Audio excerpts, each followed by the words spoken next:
siglos, que cubre los siglos más extraños de la humanidad. Una época donde la lógica se retuerce y la supervivencia era un arte macabro que muy pocos lograban dominar hasta la vejez. Si por un segundo pudieras sentir el aroma de una ciudad en el año 1 de 34.8, no olerías perfumes ni incienso, sino el hedor sofocante del aire corrupto que, según los sabios de entonces, era el responsable de sembrar la muerte negra en cada rincón. En los próximos minutos vas a descubrir que la Edad Media no fue ese paréntesis de oscuridad absoluta que nos vendieron, sino un teatro del absurdo, donde la fe y la brutalidad se daban la mano. A cada paso vamos a entrar en los mercados, donde se vendía grasa de ahorcado para curar dolores de espalda, y vamos a ser testigos de juicios insólitos, donde un cerdo podía terminar en la horca por haber mordido a un niño. Te voy a contar cómo la obsesión por la belleza llevaba a las mujeres a pintarse la cara con plomo venenoso hasta que su piel se caía a pedazos, y cómo los hombres más poderosos del mundo se fragmentaban al morir para que su corazón, sus tripas y sus huesos fueran enterrados en diferentes rincones del continente. Prepárate para conocer el lado más abjecto de la medicina, donde el análisis de una gota de orina determinaba tu destino y las sangrías se programaban siguiendo el capricho de las estrellas. Este video no es para los que buscan una lección de historia aburrida con fechas y nombres de reyes olvidados. Es para quienes se atreven a mirar el abismo de un pasado, donde la frontera entre la vida y la muerte era tan fina como el filo de la espada de un verdugo. Quédate hasta el final, porque cuando terminemos de recorrer estos pasillos llenos de reliquias falsas, torturas ingeniosas y banquetes de pesadilla, vas a entender por qué la gente de ese tiempo no temía el fin del mundo, sino que lo esperaba con ansias todos los días de su vida. El viaje hacia lo más profundo de las Iquis medieval comienza ahora mismo. Antes de que te acomodes, tómate un momento para darle un buen like al video y suscribirte. Y cuéntame en los comentarios desde dónde nos estás escuchando y qué hora es para ti. Siempre es fascinante ver quién se une a nosotros desde todas partes del mundo. Soy el historiador nocturno, y mi objetivo es que este relato te sumerja en una experiencia única, mientras concilias el buen sueño, para entender la mentalidad de un hombre o una mujer en el año 1 de 20.0. Lo primero que tenemos que hacer es despojaros de la tiranía del segundero y del calendario digital que llevamos en el bolsillo en la Edad Media. El tiempo no era una magnitud exacta ni algo que se pudiera poseer, sino que era propiedad exclusiva de Dios. No existían los minutos ni las horas de 60 minutos, tal como las conocemos hoy. La vida se medía por el ritmo del sol y, sobre todo, por el sonido de las campanas de la iglesia. Si vivías en una aldea campesina o en una ciudad amurallada, tu brújula existencial eran las horas canónicas. Escuchabas los toques de maitines en plena oscuridad, laudes al amanecer prima tercia, sexta y nona durante la jornada laboral, y finalmente las vísperas y completas, cuando la luz empezaba a retirarse. Era un sistema de medición elástico y caprichoso, porque en invierno las horas de luz eran más cortas y en verano se estiraban, obligando al cuerpo a adaptarse a un ciclo natural que hoy nos parecería caótico. El espacio era igual de restrictivo y asfixiante. Para la inmensa mayoría de la población, el mundo terminaba donde alcanzaba la vista, desde la torre más alta de su parroquia. Un viaje de 20 kilómetros era una odisea que requería planificación, permisos del señor feudal y muy probablemente un testamento por si las moscas. Los caminos no eran rutas seguras, sino senderos de barro, infestados de peligros reales y imaginarios. La percepción de la distancia no se medía en kilómetros, sino en el cansancio de las piernas o en cuántas oraciones se tardaba en llegar de un punto a otro, pero el verdadero muro, la frontera definitiva que nadie se atrevía a cruzar a la ligera, era la llegada de la noche. Cuando el sol se ocultaba, el mundo se transformaba en un lugar hostil y absoluto. No había alumbrado público, no había linternas, solo la oscuridad más densa que puedas concebir, rota apenas por el parpadeo de una vela de cebo costosa o el fuego de una chimenea. El anochecer marcaba el inicio del dominio de lo desconocido. Para el campesino medieval, la oscuridad no estaba vacía, sino poblada por demonios, espíritus de antepasados sin descanso y bestias que acechaban en las sombras de los bosques. Las puertas de las ciudades se cerraban a cada canto y quedarse fuera de los muros después del toque de queda era en muchos casos una sentencia de muerte o el encuentro seguro con el crimen organizado de la época. Esa oscuridad forjó una psicología de la alerta constante, donde el hogar era el único refugio frente a un cosmos que parecía querer devorarte en cuanto se apagaba la última brasa. Vivir sin relojes significaba entregarse por completo a los ciclos de la Tierra, pero también significaba que el tiempo y el espacio eran dimensiones sagradas aterradoras y profundamente ligadas a la voluntad de fuerzas que escapaban por completo al control humano. En la actualidad, la mayoría de nosotros vemos la religión como una cuestión de fe personal, algo que se queda guardado en la intimidad o en el interior de un templo. Pero para una persona, en la plena Edad Media, la presencia de Dios y del diablo no era una teoría abstracta ni un conjunto de metáforas, sino una realidad física tan tangible como el barro de las calles. El aire no estaba compuesto solo de oxígeno y partículas, sino que estaba saturado de legiones de ángeles y demonios que luchaban por cada centímetro de tu alma, en una guerra constante que no daba tregua si la cosecha era abundante. No era gracias a un golpe de suerte o a la rotación de cultivos, sino porque Dios había decidido mirar con buenos ojos a la comunidad. Si por el contrario, un rayo caía sobre el granero y lo incendiaba, nadie buscaba una explicación meteorológica. Era la señal inequívoca de que alguien en la aldea había cometido un pecado oculto y el maligno estaba cobrando su parte. Esta visión del mundo convertía cada acto cotidiano, por más insignificante que fuera, en un campo de batalla espiritual. Bostezar sin taparse la boca no era una simple falta de etiqueta o mala educación.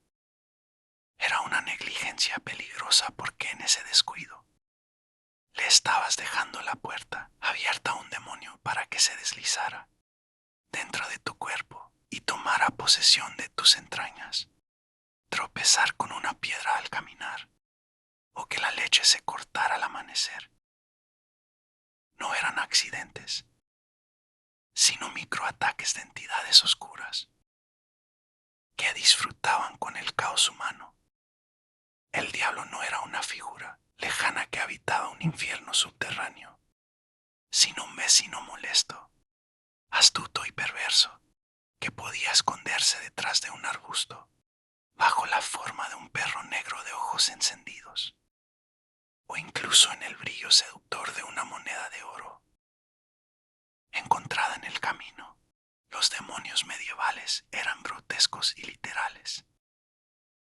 Los artistas de la época los retrataban con caras en el vientre o en las nalgas, para resaltar su naturaleza degradada, y la gente común vivía con la certeza absoluta de que estos seres estaban ahí, observando desde las sombras del dormitorio.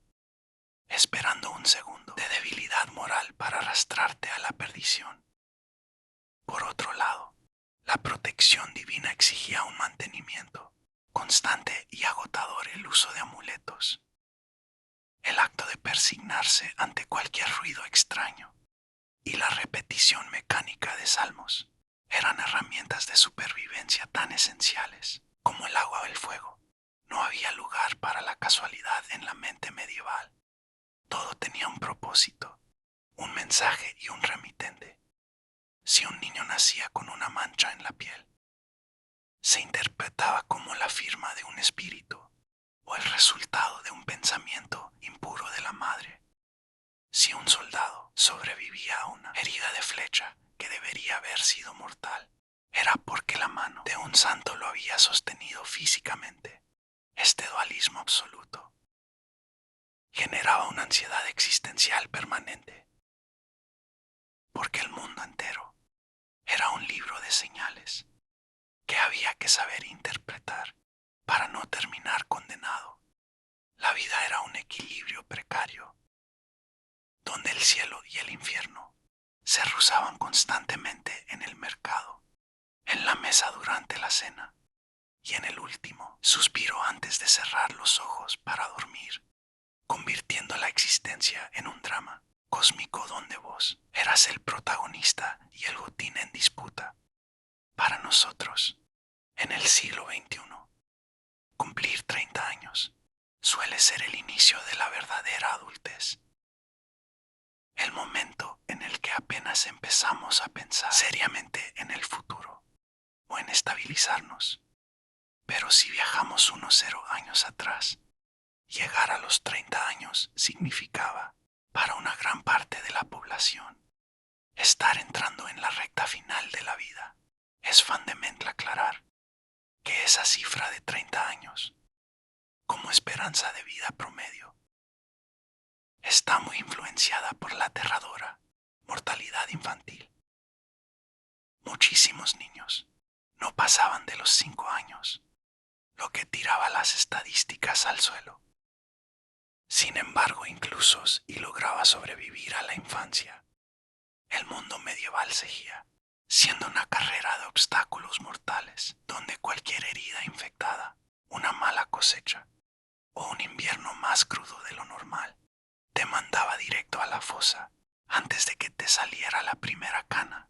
Esta conciencia permanente de que la muerte estaba sentada a la mesa con vos produjo una psicología social que hoy nos resultaría completamente ajena y aterradora.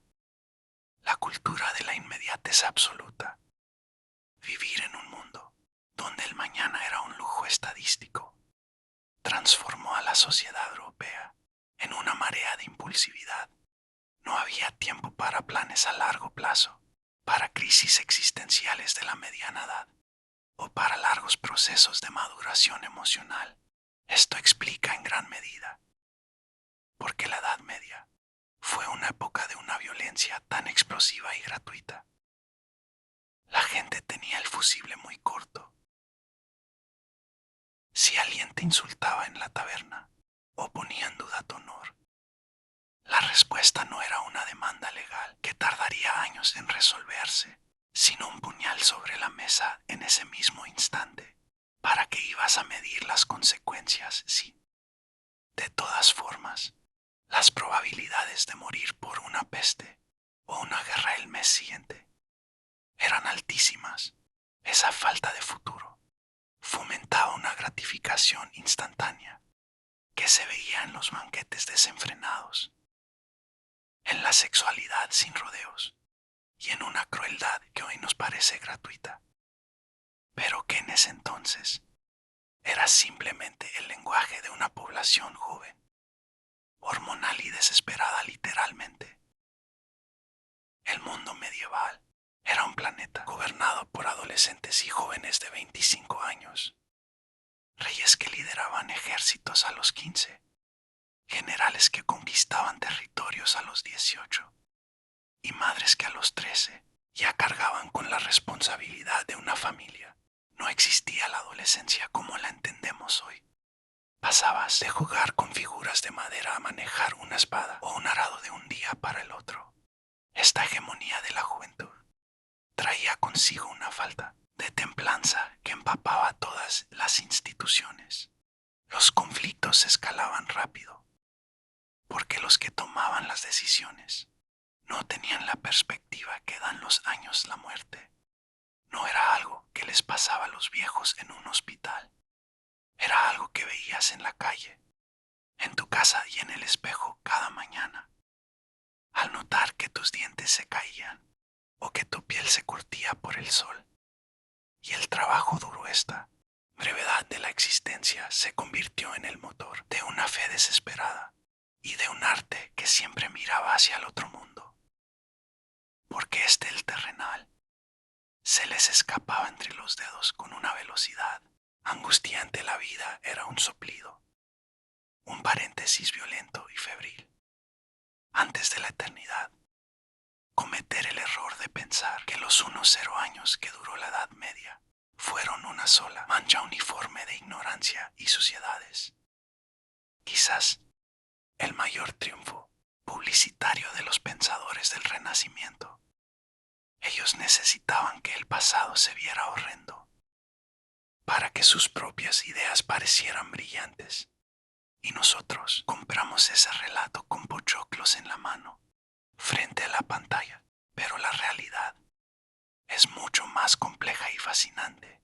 No podemos meter en la misma bolsa a un guerrero del siglo VI, un mercader del siglo XIV, porque entre ellos hay más distancia cultural que la que tenemos nosotros con la invención de la imprenta. El concepto de oscurantismo es una etiqueta perezosa que ignora que este periodo fue en realidad un laboratorio de civilización que pasó por 3 etapas completamente distintas, cada una con su propia personalidad y sus propios miedos. Todo empezó con la Alta Edad Media, que abarca aproximadamente desde la caída de Roma en el año 476 hasta el siglo X. Si buscas oscuridad, acá es donde la vas a encontrar, pero no por falta de inteligencia, sino por falta de estructura.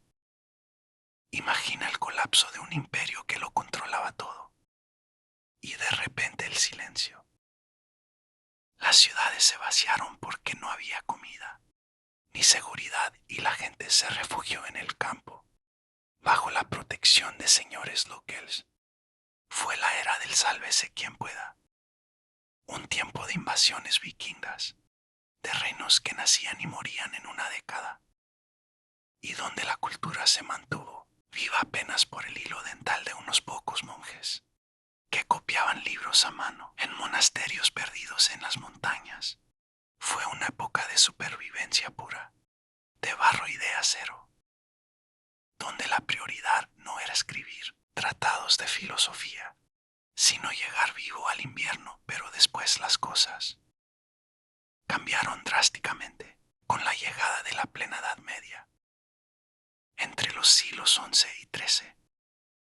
Este es el verdadero corazón del medioevo, y lejos de ser oscuro, fue una explosión de luz y crecimiento que dejaría con la boca abierta a cualquier escéptico. El clima se volvió más cálido, las cosechas fueron abundantes y de repente sobraba comida y sobraba gente. Las ciudades volvieron a latir, se inventaron las universidades como la de Bolonia o París, y se empezaron a levantar esas catedrales góticas que parecen desafiar la gravedad con sus vitrales de colores. No hay nada de oscurantista en una sociedad que redescubre a Aristóteles y que construye torres de piedra de 80 metros de altura para estar más cerca de Dios. Fue una época de optimismo, de expansión comercial y de un despertar intelectual que sentó las bases de la ciencia moderna. El hombre de la plena Edad Media no era un cavernícola asustado, era un arquitecto y un lógico que intentaba ordenar el universo. Finalmente, llegamos a la Baja Edad Media, siglos XIV y XV. Y acá es donde el guión de la historia se convierte en una película de terror. Este es el periodo que le dio la mala fama a toda la época. El clima cambió para mal. Las hambrunas diezmaron poblaciones enteras. Y la peste negra entró en escena para borrar del mapa a un tercio de Europa. Fue un tiempo de crisis terminal, de guerras interminables como la de los 100 años, y de una obsesión casi enfermiza con la muerte y la descomposición. El arte se volvió macabro y la justicia se volvió más paranoica y cruel. Lo irónico es que mucha de la brutalidad que asociamos con la Edad Media, como la caza de brujas a gran escala o los métodos de tortura más rebuscados en realidad, son productos de este final, agónico incluso del inicio de la Edad Moderna. Por eso, cuando hablemos de este viaje al pasado, tenemos que saber en qué estación del tren nos estamos bajando, porque llamar oscurantismo a unos 0 años de historia es como decir que un carruaje y un cohete espacial son lo mismo solo porque ambos se mueven. Para comprender cómo se sentía estar enfermo en la Edad Media, hay que borrar de la mente cualquier noción de virus, bacterias o células. En aquel entonces, el cuerpo humano no se veía como una máquina de precisión, sino más bien como una vasija o un órgano lleno de líquidos vitales que debían mantenerse en un equilibrio perfecto para que la vida siguiera su curso.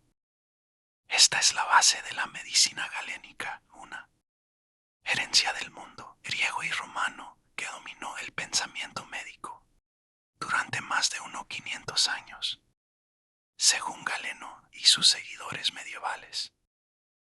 La salud dependía de la proporción exacta de 4 sustancias fundamentales llamadas humores, que a su vez estaban conectadas con los elementos de la naturaleza y las estaciones del año. Si te sentías mal, no era porque un microbio te hubiera infectado, sino porque uno de estos fluidos se había desbordado o corrompido, convirtiendo tu interior en un campo de batalla químico. El primero de estos humores era la sangre, vinculada al elemento aire y a la primavera. Se creía que era caliente y húmeda, y quienes tenían un exceso de ella eran catalogados como personas de temperamento sanguíneo. Eran los alegres, los de cara rojiza, los amantes de los placeres y, por supuesto, los más propensos a sufrir hemorragias o fiebres violentas. Para un médico medieval, tener demasiada sangre era un problema serio que podía nublar la razón. En el extremo opuesto estaba la flema, relacionada con el agua y el invierno. La flema era fría y húmeda, y definía a las personas lentas, pálidas y tranquilas,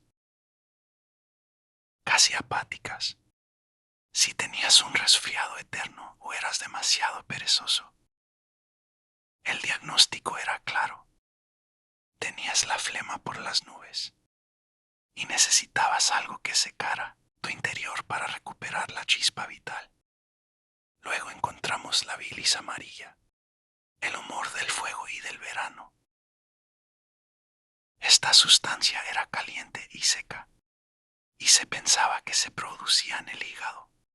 El exceso de bilis amarilla generaba personalidades coléricas, gente de mecha corta, propensa a la ira, a la violencia y a los problemas digestivos. Si eras un caballero que desenvainaba la espada ante el menor insulto, cualquier doctor de la época te habría recetado alimentos fríos y purgas para bajar ese fuego interno que te estaba quemando el juicio. Por último, estaba la sombra más temida de todas, la bilis negra, vinculada a la tierra y al otoño. Era fría y seca, y se creía que se originaba en el vaso. El exceso de este líquido oscuro provocaba el temperamento tristeza pasajera, sino un estado de pesadez existencial que podía llevar a la locura o a una introspección tan profunda que alejaba al individuo de la sociedad. Lo más fascinante de este sistema es que no solo explicaba la enfermedad, sino también la personalidad y el destino de cada ser humano. El médico no solo te tomaba el pulso, analizaba tu entorno, lo que comías, el clima de tu región y hasta la posición de los planetas para entender qué humor estaba fallando. Si tenías una enfermedad caliente, como una inflamación, te trataban con algo frío. Si tenías una condición seca, te obligaban a consumir alimentos húmedos. Era una medicina de opuestos, donde el paciente era un ecosistema en constante riesgo de desmoronarse. No había lugar para el azar. Tu salud era un contrato firmado entre tus fluidos internos y el cosmos. Y cualquier mínimo desvío en esa balanza podía ser el inicio de una caída lenta hacia la tumba. Esta obsesión por los líquidos llevó a la humanidad a cometer actos que hoy nos parecen de una brutalidad extrema, pero que en aquel entonces eran la única lógica disponible para intentar salvar una vida. Si el diagnóstico principal de la medicina medieval era que tenías un exceso de sangre pudriendo tu equilibrio interno, la solución era tan lógica como aterradora. Había que abrir una canilla y dejar que el problema fluyera hacia afuera. La sangría o flebotomía no era un último recurso, sino el tratamiento estrella para absolutamente todo, desde una migraña persistente hasta una fractura de fémur o un corazón roto. Pero no pienses que cualquier barbero agarraba un cuchillo y empezaba a tajar al azar. La medicina de aquel entonces creía fervientemente en la conexión absoluta entre el macrocosmos de las estrellas y el microcosmos del cuerpo humano. Para un médico con pretensiones de prestigio, realizar una sangría sin consultar primero la posición de los astros era una negligencia criminal, equivalente a operar a ciegas. Aquí entra en juego uno de los diagramas más perturbadores y fascinantes de la historia: el hombre del zodiaco. Este mapa anatómico dividía el cuerpo en 12 zonas, cada una gobernada por un signo zodiacal específico. Aries mandaba sobre la cabeza, Tauro sobre el cuello, Géminis sobre los hombros, y así sucesivamente hasta llegar a Piscis, que regía los pies. La regla de oro era que nunca, bajo ninguna circunstancia, se debía realizar una incisión en la parte del cuerpo gobernada por el signo que la luna estaba transitando en ese momento. Si tenías un acceso en la garganta y la luna estaba en Tauro, el barbero cirujano guardaba sus herramientas y te mandaba a casa a rezar porque tocar esa zona abajo, esa influencia estelar, significaba una muerte segura por hemorragia incontrolable, una infección demoníaca. El proceso en sí mismo era un espectáculo de resistencia. Se utilizaban lancetas de acero, pequeñas cuchillas extremadamente afiladas, o en su defecto, las siempre confiables sanguijuelas. Estos gusanos eran criados en frascos y se aplicaban sobre la piel para que succionaran el mal humor de forma más lenta. Sin embargo, para los casos urgentes, la cuchilla era la reina. El paciente sostenía una vara con fuerza para que las venas del brazo resaltaran, y el cirujano realizaba el corte, mientras un ayudante sostenía un cuenco de cerámica para recolectar el líquido. El objetivo no era sacar un par de gotas, se buscaba que el paciente llegara al borde del desmayo, o mejor aún que se desmayara por completo.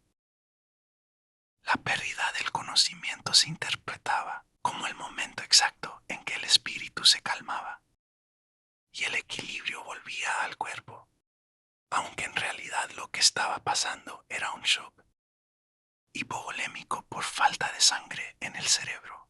Lo más curioso es que incluso la dieta y el estilo de vida se ajustaban a este calendario de sangrado.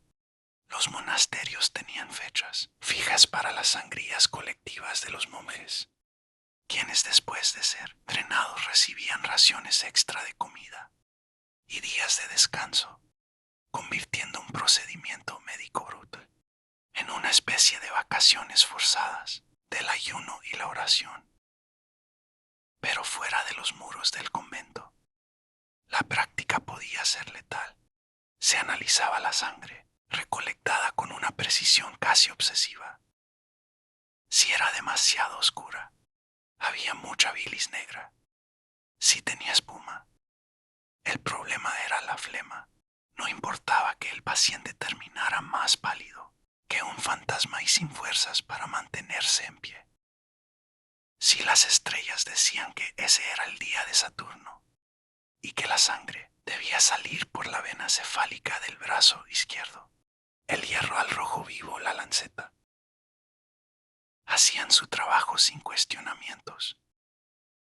Era una danza macabra entre la astronomía y la carnicería, que definía la frontera entre la vida y la muerte. Si creías que el procedimiento de las sangrías era lo más perturbador que la medicina medieval tenía para ofrecer, es porque todavía no abrimos el armario de las pócimas de un boticario del siglo XIV. Entrar en una farmacia de aquella época no era muy distinto a entrar en la guarida de un nigromante. Mientras que hoy buscamos soluciones químicas en cajas de cartón blanco, el paciente del medioevo buscaba la salvación en lo que hoy clasificaríamos como un catálogo de horrores biológicos. Existía una creencia profundamente arraigada, llamada medicina de los cadáveres, que se basaba en una lógica tan simple como espeluznante. Si una persona moría de forma violenta y repentina, su energía vital permanecía atrapada en sus restos físicos, y esa energía podía ser consumida por los vivos para recuperar la salud. Uno de los ingredientes más preciados y costosos de este mercado negro medicinal era el polvo de cráneo humano, pero no servía cualquier hueso que encontraras tirado en un cementerio parroquial.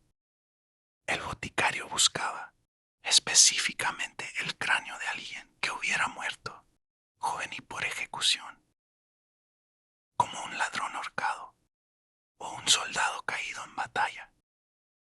Se creía que el espíritu, al ser expulsado del cuerpo antes de tiempo, dejaba un residuo de potencia espiritual en el hueso. Este polvo se mezclaba con vino o melaza y se administraba a quienes sufrían de epilepsia o migrañas insoportables. Incluso existía una variante todavía más bizarra: el musgo que crecía sobre los cráneos abandonados a la intemperie, conocido como usnea a los médicos. Recolectaban esta especie de moho sagrado con pinzas de plata y lo vendían a precio de oro para detener hemorragias nasales o curar heridas abiertas, convencidos de que la fuerza del muerto sellaría la carne del vivo. Pero la industria de la muerte no terminaba ahí. Los verdugos, que eran figuras marginales pero esenciales en la estructura social, tenían un negocio paralelo sumamente lucrativo: la venta de grasa humana, la grasa de ahorcado, también conocida como exungia hominis. Era el componente principal de ungüentos destinados a tratar dolores en las articulaciones, gota y enfermedades de la piel del verdugo. Después de bajar el cuerpo de la horca, realizaba extracciones discretas que luego vendía a los boticarios. Los pacientes se frotaban esta sustancia en las piernas, con la esperanza de que la elasticidad y la fuerza que el ejecutado tuvo en vida se transfiriera a sus propios miembros atrofiados. Era una forma de canibalismo médico, aceptado por la Iglesia y la ciencia de la época, una comunión con lo macabro, en nombre de la supervivencia. Y si los restos humanos te parecen excesivos, la farmacopea medieval descendía todavía más en la escala de lo repugnante al integrar los desechos corporales, el uso de excrementos animales y humanos en medicinas. No era un acto de desesperación de campesinos, ignorantes, sino una práctica documentada en los textos médicos más respetados. El estiércol de paloma se usaba para tratar la peste, mientras que las deyecciones de perro, mezcladas con miel, eran el remedio estándar para las inflamaciones de garganta. Existía una lógica detrás de esto. Se pensaba que estas sustancias, al ser productos de desecho, cargados de humores potentes, tenían la capacidad de absorber o expulsar el veneno que causaba la enfermedad. Al final del día, la medicina medieval no buscaba la asepsia y el confort del paciente, sino una confrontación brutal entre la vida y los elementos más oscuros de la naturaleza. Era un mundo donde, para salvarte, tenías que estar dispuesto a beberte el polvo de un muerto o a untarte las heridas con la inmundicia de un animal. Todo bajo la mirada probatoria de un doctor que juraba que esa era la voluntad de las estrellas. Si hoy en día el estetoscopio colgado al cuello es el símbolo universal de la medicina, en la Edad Media ese lugar lo ocupaba un frasco de vidrio transparente con forma de vejiga llamado matula. El médico medieval no necesitaba radiografías ni análisis de sangre complejos, porque estaba convencido de que toda la verdad sobre el estado de tus órganos y el equilibrio de tus cuatro humores estaba escrita de forma líquida en tu orina. La horoscopia era la reina de las ciencias diagnósticas, y un doctor que se preciara de tal no podía emitir un juicio sin antes haber sostenido ese frasco a la luz del sol para realizar un escrutinio que hoy nos revolvería el estómago. Para ellos, la orina era un destilado de la digestión y del proceso de filtrado de la sangre, un mapa detallado que revelaba si el hígado estaba ardiendo en bilis amarilla o si el vaso estaba inundando el cuerpo con la temida bilis negra. Para sistematizar este saber, los sabios de la época utilizaban la famosa rueda de la orina, un diagrama circular que presentaba hasta 20 tonalidades diferentes que iban desde el blanco cristalino hasta el negro más absoluto, pasando por verdes, azulados y rojos intensos. Cada color tenía un significado preciso y terrible. Una orina de color verdoso podía indicar un exceso de flema corrupta, mientras que un tono rojizo era la señal inequívoca de que la sangre estaba desbordada y que el paciente necesitaba una sangría urgente antes de que el calor interno lo consumiera. Pero el análisis visual era solo el primer paso de este ritual. El médico observaba la transparencia, la presencia de sedimentos que parecían escamas, nubes de vapor o incluso pequeñas partículas que ellos interpretaban como fragmentos de órganos que se estaban deshaciendo por dentro, un sedimento que se hundía en el fondo del frasco. Era una señal de que la enfermedad estaba ganando la batalla en las partes bajas del cuerpo, mientras que una espuma persistente en la superficie delataba problemas en la cabeza o los pulmones. Sin embargo, el verdadero compromiso profesional del médico medieval se ponía a prueba cuando la vista no era suficiente. Para alcanzar un diagnóstico de maestría, el doctor debía recurrir al olfato y en última instancia al gusto. No era extraño ver a un respetado académico de la universidad acercar su nariz al frasco para detectar olores dulces, ácidos o pútridos, que le dieran una pista sobre la putrefacción interna del paciente. Y si por más increíble que parezca, La prueba de fuego consistía en probar una pequeña muestra de líquido. Fue de esta manera, mediante el contacto directo de la lengua con la orina, como los médicos medievales pudieron identificar, sin saberlo, los síntomas de la diabetes, describiendo un sabor asombrosamente parecido a la miel. Esta práctica no se veía como algo asqueroso o degradante, sino como un acto de valentía científica y devoción por la salud del prójimo. Un médico que no estuviera dispuesto a saborear la enfermedad de su paciente era visto con desconfianza, como alguien que no quería ensuciarse las manos para llegar a la verdad. La mátula se convirtió en un objeto de estatus, una herramienta que separaba al verdadero clínico del simple charlatán de feria, y su uso fue tan extendido que incluso los boticarios y barberos empezaron a copiar la técnica, convirtiendo el análisis de los desechos corporales en la piedra angular de toda la estructura médica de un mundo que intentaba desesperadamente entender el misterio de la vida a través de sus fluidos más básicos. Si para el hombre medieval la guerra era el escenario principal donde se ponía a prueba su valor y su vida, para la mujer ese campo de batalla era, sin ninguna duda, la cama del parto. Entrar en el proceso de dar a luz en el año 1 de 30 era lo más parecido a una ruleta rusa biológica, donde las probabilidades de no volver a ver la luz del día eran espantosamente altas. De hecho, era tan común que las mujeres murieran durante el alumbramiento o en los días posteriores por fiebres puerperales, que muchas de ellas aprovechaban los primeros meses de embarazo para poner en orden sus asuntos legales y redactar su testamento.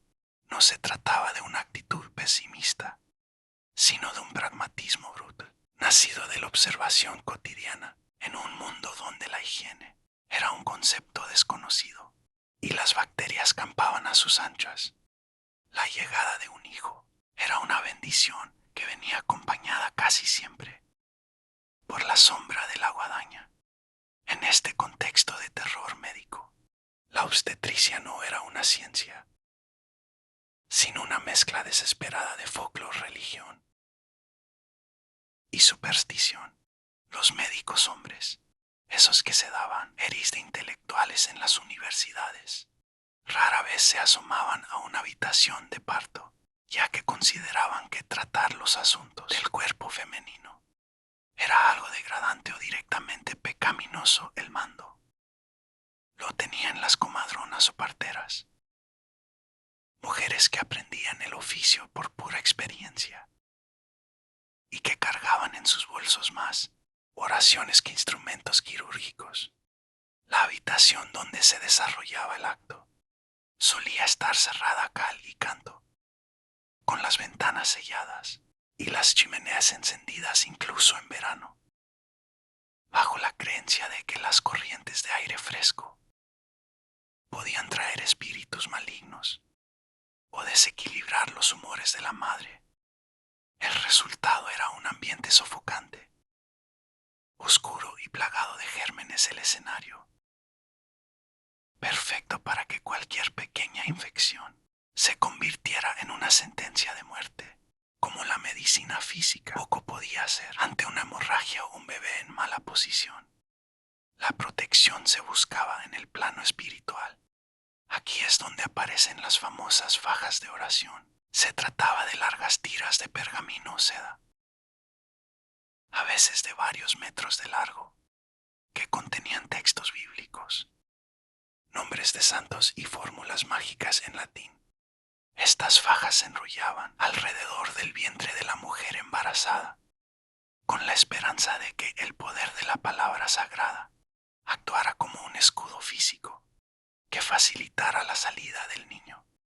Algunas de estas fajas eran reliquias familiares que se pasaban de generación en generación, y otras pertenecían a monasterios que las alquilaban a cambio de generosas donaciones. Si la faja no era suficiente, se recurría a los amuletos, como la piedra de Ágila o Etites.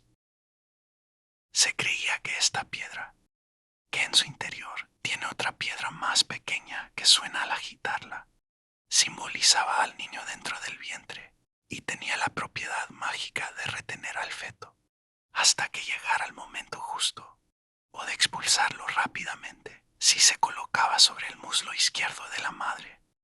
La mortalidad infantil era el otro gran drama de esta historia. Casi un tercio de los niños no llegaba a cumplir el primer año de vida, y los que lo lograban todavía tenían que sobrevivir a una infancia plagada de enfermedades eruptivas y accidentes domésticos. Por eso, la obsesión principal no era la salud del bebé, sino la salvación de su alma. Si un niño nacía débil y parecía que iba a morir en cuestión de minutos, la partera tenía la autoridad legal para realizar un bautismo de emergencia allí mismo, usando cualquier líquido a mano.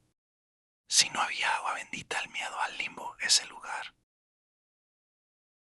sombrío donde iban las almas de los niños no bautizados, era un motor mucho más potente que el dolor de la pérdida. Incluso existen registros de casos donde se intentaban resurrecciones milagrosas momentáneas, solo para que el niño diera un suspiro, fuera bautizado y pudiera ser enterrado en suelo sagrado.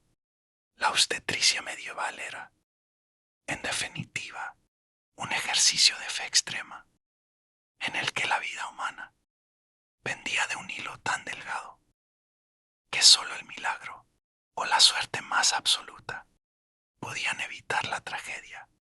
En octubre del año 1 de 34-7, 12 galeras genovesas entraron en el puerto de Mesina, en Sicilia, y con ellas el mundo tal como se conocía dejó de existir para siempre.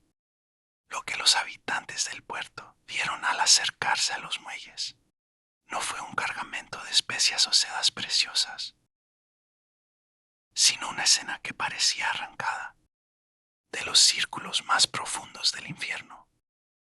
La mayoría de los marineros estaban muertos sobre la cubierta, y los pocos que quedaban con vida apenas tenían fuerzas para sostener un remo, con los cuerpos cubiertos de bultos negros del tamaño de un huevo que supuraban sangre y paz. Los sicilianos, aterrorizados, expulsaron los barcos del puerto casi de inmediato, pero el daño ya estaba hecho. La muerte ya había saltado a tierra, no a través de las personas, sino de los polizontes invisibles que viajaban en las bodegas, las pulgas y las ratas. Sin embargo, nadie en ese momento podía ni siquiera sospechar que un insecto era el responsable del fin de los tiempos. Para la mente medieval, lo que estaba ocurriendo era una corrupción invisible del oxígeno mismo. El origen de este desastre se encontraba a miles de kilómetros de distancia, en la ciudad comercial de Cafa, en la península de Crimea. Allí, el ejército mongol de la Horda de Oro estaba sitiando a los genoveses, pero sus vilas estaban siendo diezmadas por una enfermedad misteriosa, en un acto que hoy calificaríamos como la primera guerra biológica documentada de la historia. Los mongoles decidieron que, si ellos iban a morir, sus enemigos también lo harían, y empezaron a usar sus catapultas para lanzar los cadáveres infectados por encima de las murallas de la ciudad. El hedor y la putrefacción inundaron Cafa, y los mercaderes que lograron escapar en sus barcos llevaron consigo el germen de la destrucción hacia el Mediterráneo. Pero cuando la noticia de la catástrofe llegó a los oídos de los grandes sabios de la Universidad de París, su explicación no tuvo nada que ver con barcos o ratas. Después de analizar el cielo, dictaminaron que la culpa era de una conjunción planetaria ocurrida 3 años antes, en uno de 34-5. cuando Júpiter, Saturno y Marte se alinearon en el signo de Acuario.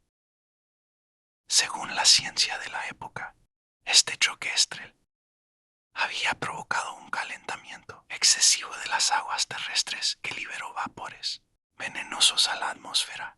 Este concepto del aire corrupto o miasma se convirtió en el eje central de la paranoia colectiva. La gente creía que la enfermedad entraba al cuerpo a través de los poros de la piel o simplemente por respirar cerca de un infectado. Esto desató comportamientos que hoy nos parecen absurdos, pero que en su momento eran medidas de vida o muerte. Los médicos recomendaban no bañarse con agua caliente, porque se pensaba que el vapor abría los poros y permitía que el aire venenoso se filtrara más rápido. En la sangre, las ciudades empezaron a llenarse de hogueras, donde se quemaban maderas aromáticas, incienso y especias costosas, para intentar limpiar el oxígeno. Quienes tenían dinero caminaban por las calles, apretando contra su nariz ramos de flores y hierbabuena, o esponjas empapadas en vinagre, creando una barrera olfativa contra el hedor de la muerte que lo inundaba todo. Se pensaba que si podías tapar el olor a podrido con un aroma agradable, estabas a salvo del juicio divino. Lo que nadie entendía es que estaban peleando contra un enemigo invisible, la bacteria Yersinia pestis, en un mundo que ignoraba por completo la existencia de los microorganismos. Mientras los sabios discutían sobre las estrellas y el aire, la peste avanzaba a una velocidad de 4 kilómetros por día, saltando de ciudad en ciudad, de puerto en puerto, devorando aldeas enteras en cuestión de semanas. La estructura social empezó a desmoronarse bajo el peso del miedo. Los padres abandonaban a sus hijos al verles el primer bulto en la axila.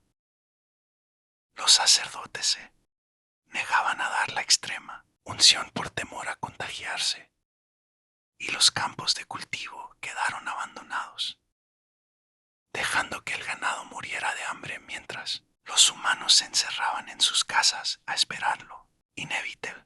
El trauma de la llegada de esas galeras a Mesina no fue solo físico, fue un quiebre en la confianza humana hacia la naturaleza y hacia Dios. El aire, lo que nos da la vida, se había convertido de repente en el vehículo de la aniquilación absoluta.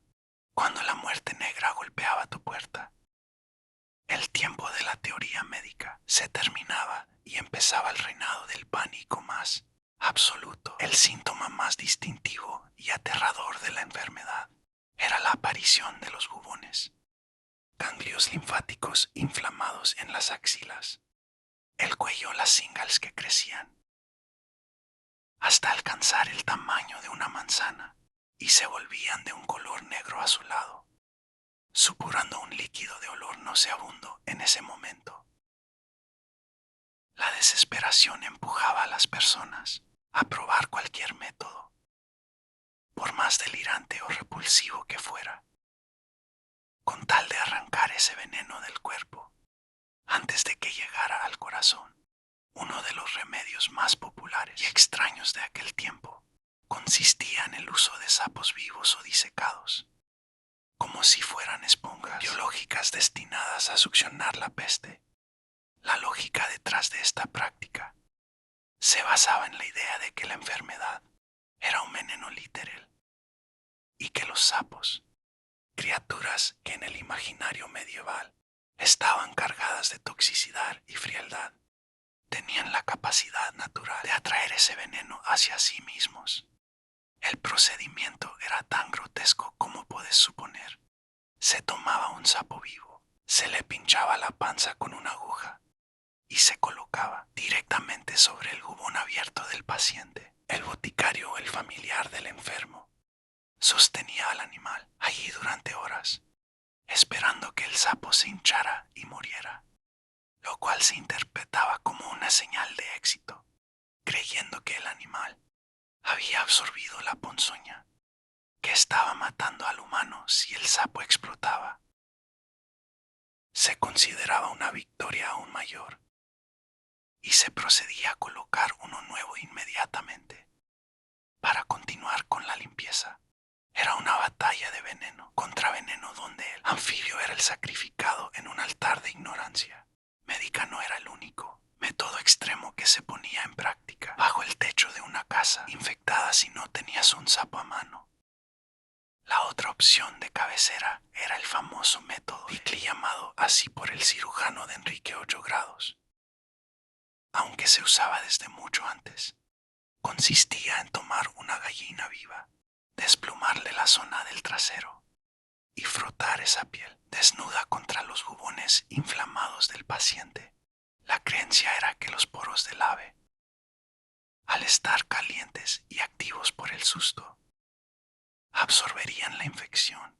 Lo único que lograban con esto era estresar al animal y en muchos casos acelerar la propagación de las bacterias al abrir nuevas vías de entrada en la piel del enfermo.